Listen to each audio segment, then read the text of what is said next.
Considering doing WaveBreaker, are you? Alright, I'm gonna give you all the information you need to make an informed decision. This level is not an easy extreme demon, it's a little harder than that, mainly because it calls for a pretty well-rounded skill set. But the ship in the wave is the main focus here. The level is 97% consistent, only 27 to 29 is a little inconsistent. But with enough time you can get fairly good at it. Let's get started with the very epic guide I've put together here. So this 1 block gap here, it's very important that you jump out of it as early as you can. If you do that, then these orbs will be much easier. If you jump way too late, you die to this pillar here. Practice jumping out of this like as early as you can. Then it's just like a middle timing.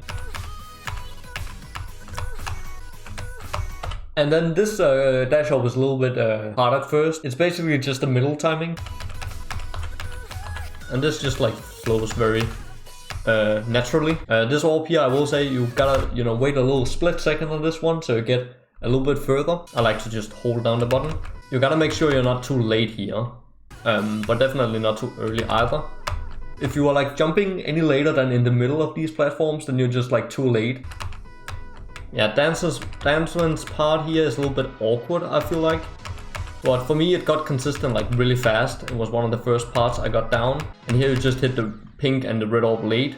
And I also jump late as well, and then the blue orb, you can just hit it whenever you want. This string of orbs here in Angry Boy is a little bit awkward, I would say. Basically, all you really need to pay attention to is making sure that you hit this last green orb in the middle. As long as you do that, then you will make it. And then you can just like mix and match the other timings however you want. I just hit all of them in the middle. I find that really consistent. Whatever suits you. And then here I just jump individually. I don't hold the blue orb. I find that really awkward because you gotta hold for such a long time. So here do a tiny jump and you just pretty much hit these 2 orbs like right away. Well, the pink orb you can't hit right away, can you? No, you can't. And then I just kind of like fly around like that. There's this little platform you can land on. The most consistent way I found to do that is hitting the pink orb late and then the red orb right away. Like this, but it's really like you gotta jump really tiny as the robot to do that. That just makes it much harder than it really needs to be. I think it's much easier to just like fly around that spike. Here I like to jump late and then wait a split second and then just like hold. But you can also like click twice if you want to do it like that, like this, or like this. This wave is a little bit annoying when you're learning it because of the bouncy walls. In this part, I don't really find the bouncy walls to be inconsistent because there's these spikes that like jut out. So you automatically try to like avoid the walls here. However, this part here is kind of inconsistent. Like this ship here and then clicking those 3 orbs is pretty weird. You want to have some upwards momentum when you transition out of the ship. It makes it much easier to time this orb late. You can sometimes completely miss the orb as well. Like see, and like that I wasn't able to hit it late enough because I like to hit this orb and hold. I mean, you could also do a double input there. I much rather prefer to hold the orb, but for it to work you gotta hit it late but on the right side of the orb, and that requires you to hit these orbs like very specifically. Like I hit this one as late as I can and then I hit this right away, but it requires a little bit of finesse with the ship. See here, if I try and go straight up in the ship corridor here, you pretty much like just miss this orb. I always do like a click in here, just a little one, to just keep my ship momentum a little bit upwards. Like that. And here you actually want to let go a little bit before the portal, so you fall a little bit. Like that. Here you want to make sure you smash the top here really early. Like I try to aim for the corner of it, like right here. And then here you want to aim for kind of like the middle block around here. Early, middle. And then you fall like nice and early into this wave. So you have a little bit more room to go up. That's just something I prefer to kind of do. You can't, it also works fine if you go a little bit later. And then it's kind of annoying at the end of this wave, because if you go too close to the wall, you die when you transition into the ball. Of course I cannot replicate it when I actually want to do it. Whenever I don't want to do it, I die to that shit all the time. There you go.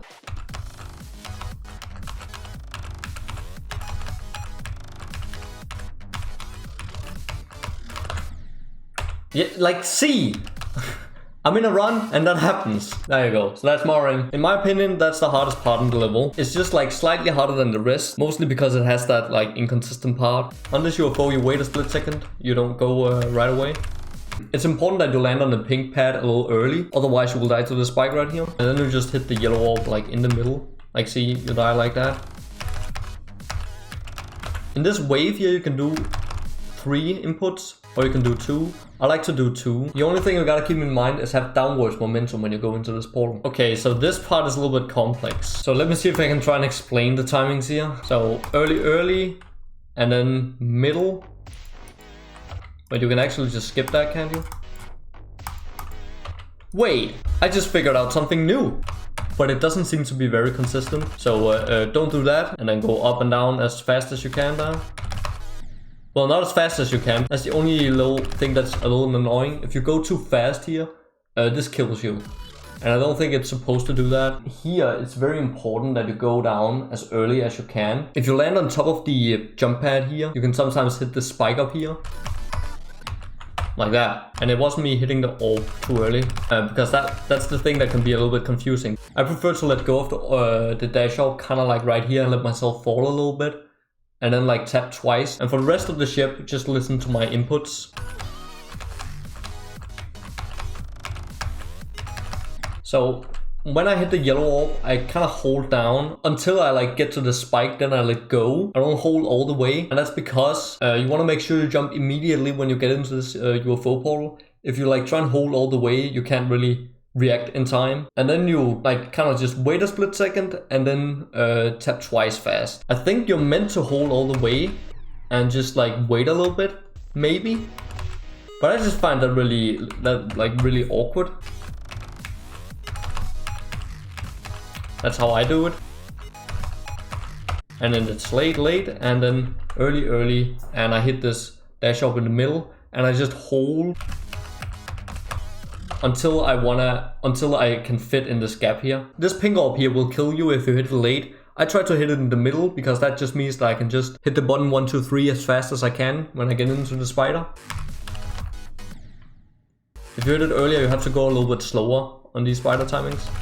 And then very not so straight fly, which is a little bit awkward, but you basically just like tap the button lightly like that, and then late and middle. So these jumps here are a little bit weird. On this first one here, it's very easy to jump like too late and not really have much time to jump on this one. So that's something to keep in mind.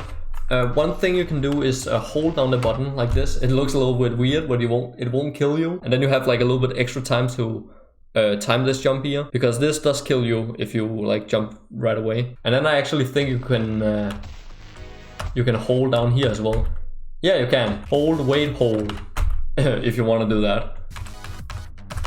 So these orbs here, essentially the easiest way I found to do this is hit them middle, early. Preferably buffer this orb. For a while I had a strategy where I hit this one late and then early on these. That also works, but it's like much harder to do. And when I say middle, I do mean in the middle. If you hit these late, you will get too far ahead. Middle, early. And that is full speed. Yeah, that was too late. I'm hitting the blue orbs too late. And so this transition is a little annoying at first, but the timings aren't that strict, but they are very like lenient. If you accidentally hit one of them too late, you can like readjust your timing and still survive pretty easily. If you're a little bit too late on this one, then you just jump over this here, you want to land here. The Rami's part here is like really consistent once you get the hang of it. It flows like really nice.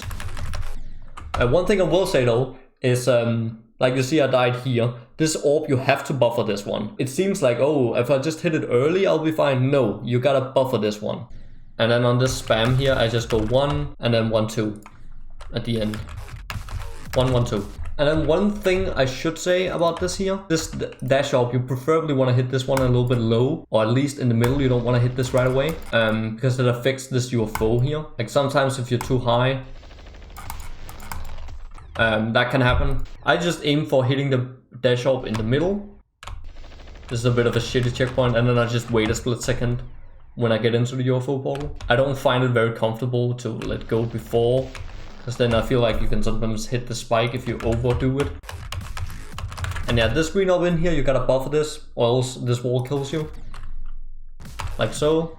And last tip, this straight fly here. This straight fly seems too long to do one input for me, and it seems like too short to do two. So I found like a solution where I just click like once I get into it, and then I just start holding the button once I get to like the third star here.